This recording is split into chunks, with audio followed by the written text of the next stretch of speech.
Our next guest says that he is deeply concerned about the tax increases that are in the president's budget. Here now with us is Senator Orrin. He is a member of the Finance Committee. And, sir, thank you for joining us this morning. Happy to be with you. Senator, lay out your case. What's your biggest problem with the budget that President Obama has laid out? Well, just about everything, because in this budget he spends too much, he taxes too much, and, of course, he borrows too much. He's spending a little over $3.5 trillion. We're going to go into $5 trillion in debt by 2014. And 61% of the GDP will be spending next year in 2010. So that's pretty darn bad. In the case of taxing, we know there's going to be about 1.6 extra taxes in there, and that doesn't count the cap and trade, which could amount to as much as $1.9 trillion. And I think make us uncompetitive. In addition, they're going to tax corporate profits overseas, which means that a lot of corporations are just not going to stay in our country. We used to have, almost everybody in the top 25 corporations in the world. We now have 8, and that's rapidly dwindling. And I've talked to CEOs from various companies, and they've said, look, if they continue to raise taxes on us, and especially on corporate profits overseas that no other real country does, we're going to have to move out of America. And wouldn't that be awful? All the loss of jobs, the loss of revenue, the uncompetitiveness, and all the other things that could happen. So I think the president has a really tough time, but I think this budget is not the way to go. Well, Senator Hutchin, I'm a big admirer of your Serve America Act, of what you've done with the FDA, right. But I'm really concerned to hear you say that the problem we are having in this country at the moment is too high taxes. And the idea that CEOs, many of whom have brought us to the point we're in right now, are actually going to perform less well because of the taxes in the president's budget. Do you really see any evidence of that? Well, Ariana, where I really find trouble is not so much with high CEO pay. I think it's way too high in some cases.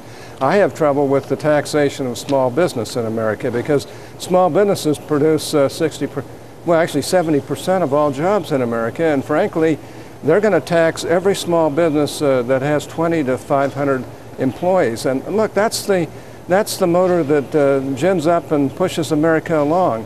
Yeah, I'm as upset as anybody else about some of the outrageous payments and benefits that some of the top CEOs in this country get, but I'm not outraged at small business people who actually, most of them report individual taxation because they have sub-S corporations. So I don't want to stultify growth in the small business sector, and I think this particular budget is certainly going to do that. And that's what's wrong with raising taxes while we're in a difficult recessive period. Senator, the administration says that it's 2% of small businesses would apply. You just used a figure. That ain't true. The 2%, I don't believe that's a correct figure, but the fact of the matter is, what they say is a small percentage, but the small percentage are those that are making an awful lot of money, hiring people, putting more people on the payrolls.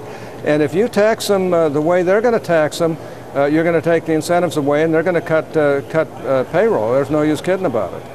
Many in your party have actually gone as far as to advocate a spending freeze in the middle of the recession. Ariana, thanks for saying nice things about the Serve America Act, because we're hoping we'll get up to 7 million traditional volunteers that are not paid anything to help in our country. That'll save our country and local governments trillions of dollars over the years. So I think it's incredibly important, and all of us need to participate. Right. But just one quick thing about the spending freeze that many in your party, in fact, every single Republican in the House has advocated. Are you in favor of that? Well, I'm not in favor of a spending freeze, but I am in favor of intelligent watching of the budget. And I have to admit, I don't think Republicans have been particularly great at it during the Bush years, but the fact of the matter is it is exploding in the Obama years. And I want this president to succeed. I like him personally very much. We're very friendly together, and I've already helped him in some ways, but I can't tolerate this type of taxing, spending, and borrowing. We're going to be $5 trillion in debt by 2014. And by 2010, 61% of the budget will be debt. I mean, that's scary. Senator, there are those who say that in a time of great upheaval, economic upheaval like this is the time to be investing and trying to spend money now that will help you pare down your costs later. Do you buy that argument? Well, yeah, but if you're going to invest, you've got to have the incentives to do it. And if you're going to be taxed to death, there aren't going to be any incentives. And you add that cap and trade. That's going to be the largest tax. You know, the president said, if you earn less than $250,000, you won't have to pay one thin dime in taxes. Well, what do you think cap and trade is? Even his budget director said that those costs, that $1.89 trillion is going to be passed on to consumers. If that isn't a tax, I don't know what a tax is. And that's going to hit a lot of people who can't afford it very, very hard. All right, Senator, we want to thank you very much for joining us this morning. Okay. Good to see you once again, Nice Senator. to be with you. Senator Orrin Hatch.